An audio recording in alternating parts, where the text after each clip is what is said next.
میرے عزیز دو ایک باتیں آپ کی خدمت میں عرض کرنی ہے۔ انسان جو ہوتا ہے نا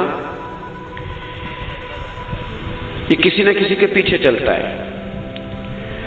سارے لوگ ہی کانوں کے کچے ہوتے ہیں، بس اتنا فرق ہوتا ہے کچھ تھوڑے زیادہ کچے ہوتے ہیں، کچھ تھوڑے کم کچے ہوتے ہیں۔ انسان اپنے مزاج کے لحاظ سے تقلید کرنے کا، پیچھے چلنے کا مزاج رکھتا ہے، اس کی طبیعت ہوتی ہے، یہ کسی کی بات مانتا ہے، کسی کی سنتا ہے، پیروی مزاج ہوتا ہے۔ کچھ لوگ یہ بات مانتے ہیں کہ میں فلانے کو فالو کرتا ہوں، کچھ مانتے نہیں، لیکن سبھی کسی نہ کسی کے پیچھے۔ حضرت شیخ الاسلام خواجہ قمر الدین سیالوی رحمۃ اللہ علیہ کی خدمت میں ایک شخص نے آ کے کہا کہ آپ امام اعظم کی تقلید نہ کیا کریں، امام صاحب کی بات نہ مانا کریں۔ تو خواجہ صاحب شیخ تو تھے ہی، طریقت اور تصوف میں تو اللہ تعالیٰ نے انہیں دسترس عطا فرمائی تھی، وہ منطقی اور فلسفی بھی بڑے تھے۔ اس شخص نے کہا کہ آپ امام صاحب کی بات نہ مانا کریں۔ تو خواجہ صاحب بڑے دھیمے اور بڑے میٹھے انداز میں ہنس کے فرمانے لگے، تیری یہ بات مان لوں؟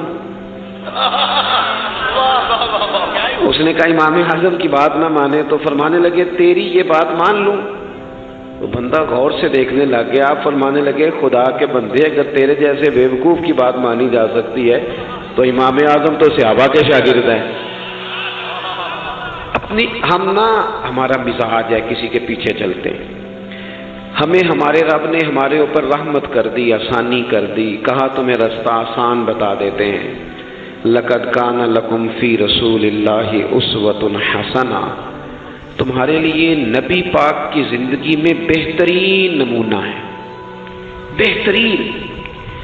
آپ پڑھیں لوگوں کو، آپ کسی شخص کو پڑھیں گے، پھر اس پر جو تنقید ہو رہی ہوگی وہ تنقید برائے تنقید ہو یا تنقید برائے تعمیر ہو، آپ جب اس تنقید کو پڑھیں گے تو کہیں نہ کہیں آپ کو لگے گا کہ اس بندے میں قباحت بھی ہے، اللہ والوں کو چھوڑ کے۔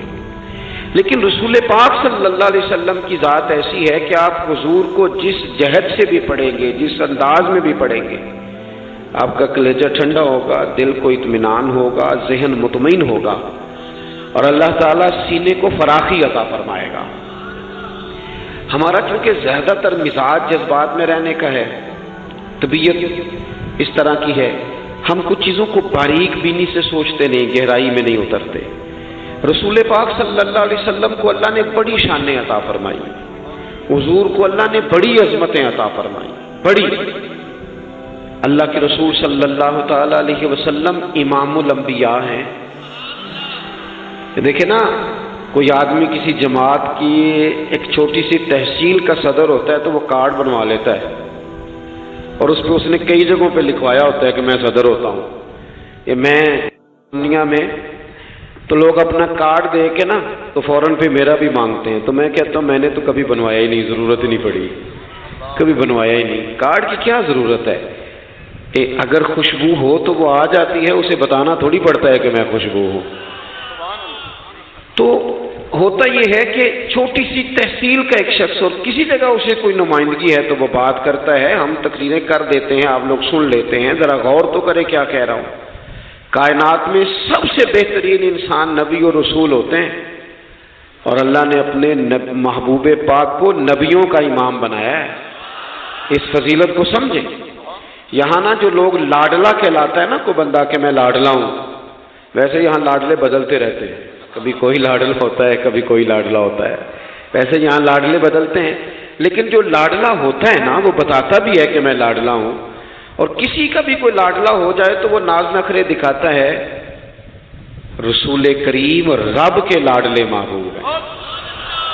لیکن جو بات میں نے آپ کی خدمت میں عرض کرنی ہے، آپ اس پر توجہ کریں گے۔ حضور امام الانبیاء ہیں، اللہ کے محبوب ہیں، نبی پاک علیہ السلام کا پتھروں نے کلمہ پڑھا ہے، چاند حضور کے اشارے پر ڈوبتے ہوئے واپس لوٹ آیا ہے، سورج ڈوبتے ہوئے آ گیا ہے، چاند کے 2 ٹکڑے ہوئے ہیں، یہ ساری حضور کی شانیں۔ اللہ نے اپنے محبوب کو معراج عطا فرمائی ہے۔ لیکن ملت کے جوانوں، آپ کو پتہ ہے ہمارے نبی پاک کا سب سے پہلا تعارف کیا ہے؟ حضور کا سب سے پہلا تعارف یہ ہے کہ یہ صادق اور امین ہے۔ یہ سچ بولتے ہیں۔ حضور کے اسوہ نور کی پہلی بات جو لوگوں کے سامنے آئی تھی وہ یہ تھی کہ یہ صادق ہیں، یہ سچے ہیں، یہ جھوٹ نہیں کہتے۔ ہم کو پتہ ہے رسول پاک صلی اللہ علیہ وسلم سے پوچھا گیا تھا حضور مومن کنجوس ہوتا ہے؟ فرمایا کبھی ہو جاتا ہے۔ یا رسول اللہ مومن بزدل بھی ہوتا ہے؟ فرمایا کبھی ہو جاتا ہے۔ یا رسول اللہ مومن جھوٹ بولتا ہے؟ تو میرے کریم نے فرمایا نہیں، میرا مومن جھوٹ نہیں بولا کرتا۔ حضور کا جو پہلا تعارف ہے نا، یہ جو حضور کی 40 سالہ زندگی ہے نا، اسے نبی پاک علیہ السلام نے اپنی نبوت کی دلیل کے طور پر بیان فرمایا ہے۔ فرمایا فقط لبثت فیکم عمرا من قبلہ افلا تعقلون۔ محبوب آپ ان سے کہہ دے میں نے تمہارے بیچ وقت گزارا ہے، تمہیں عقل نہیں؟ کوئی میری طرح کا سچا دیکھا ہے تو دکھاؤ۔ آج میری ملت کا سب سے بڑا مسئلہ جھوٹ ہے، سب سے بڑا مسئلہ اعتماد نہیں۔ بیوی اپنے شوہر سے کہتی ہے کہ تو تھوڑے پیسے دے لیا کر، تھوڑے ایک جوڑے پہ میں گزارا کر لوں گی، میرے ساتھ سچ تو بول۔ تو لاہور جاتا ہے تو لاہور کا بتا کے جا۔ ماں کہتی ہے پتر سے کہ پتر تھوڑی باتیں بتایا کر پر سچی بتایا کر۔ قوم کا اعتماد اٹھ گیا سیاستدانوں سے۔ تم نے لمبے چوڑے وعدے کیے، تم نے بڑی باتیں سنائی۔ تم دیکھے نا، آپ کی توجہ اگر ہو تو میں ایک حوالہ اس طرح کا بھی عرض کروں آپ کی خدمت میں۔ سبز باغ دکھا کے لوگوں کو کبھی پریشان نہیں کرنا چاہیے، کبھی بھی۔ یہ ہمارے پیر بلا کیا کرتے ہیں بیچارے، ایک کرامت اللہ خیر کرے کبھی کوئی ایک بن جاتی ہے نا تو پھر وہ کمپنی کی مشہوری کا ذریعہ بنتی ہے۔ وہ کہتے ہیں اس کرامت کو بھی فیس بک پہ ڈالو۔ میں نا کراچی جا رہا تھا تو لاہور میں تھوڑا سا مریض ہوں، مجھے الرجی ہو جاتی ہے، زیادہ دیر بیٹھ نہیں سکتا، تو ایک کانفرنس میں مجھے شرکت کرنی تھی۔ تو ایئرپورٹ سے ہی میں نے دوستوں سے پوچھا موسم تمہارا کیسا ہے؟ کہنے لگے پیر صاحب بڑی گرمی ہے اور شدت ہے بڑی، اے سی چلا کے بھی گاڑی میں دقت ہے۔ تو میں نے کہا اچھا دعا کرتے ہیں اللہ بارش برسا دے۔ تو یہ دعا لاہور ہو رہی تھی، میں کراچی ایئرپورٹ پہ اترا تو بارش ہو رہی تھی۔ تو وہ جو مجھے لینے آئے تھے نا صاحب، وہ گاڑی میں ایک بندے کو کہہ رہے ہیں کہ وہ پیر صاحب نے لاہور آخیا سی تو 1.5 گھنٹے جمی آ گیا ہے۔ وہ میں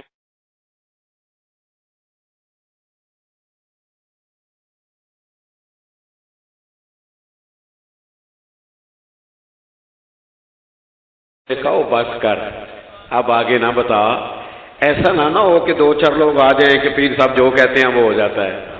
جڑے محرم راز حقیقت دے اور راز حقیقت کھول دے نہیں، جڑے محرم راز حقیقت دے اور راز حقیقت کھول دے نہیں، اے جنہ ویکھیا نہیں وہ کرن گلاں، جنہ ویکھ لیا وہ تے بول دے ہی نہیں۔ اس لیے یہ اس طرح کرامتوں کو نا کمپنی کی مشہوری کا ذریعہ، ہمارے سیاستدان ہمارے بڑے لیڈران وہ سبز باغ دکھا دیتے ہیں۔ آپ تھوڑی باتیں کریں، محدود کریں، مختصر کریں۔ دیکھیں اللہ کے محبوب علیہ السلام سے طائف والوں نے کہا تھا، جب حضور علیہ السلام نے دین کی تبلیغ کی تو سیرت میں یہ عنوان بھی ہمیں ملتا ہے، یا رسول اللہ صلی اللہ علیہ وسلم اگر آپ کو کل حکومت ملتی ہے تو ہمیں حصہ ملے گا؟ عرب کے لوگوں کا مزاج تھا نا، انہوں نے حضور سے کہا اگر کل کلاں حکومت ملتی ہے تو ہم شریک ہوں گے؟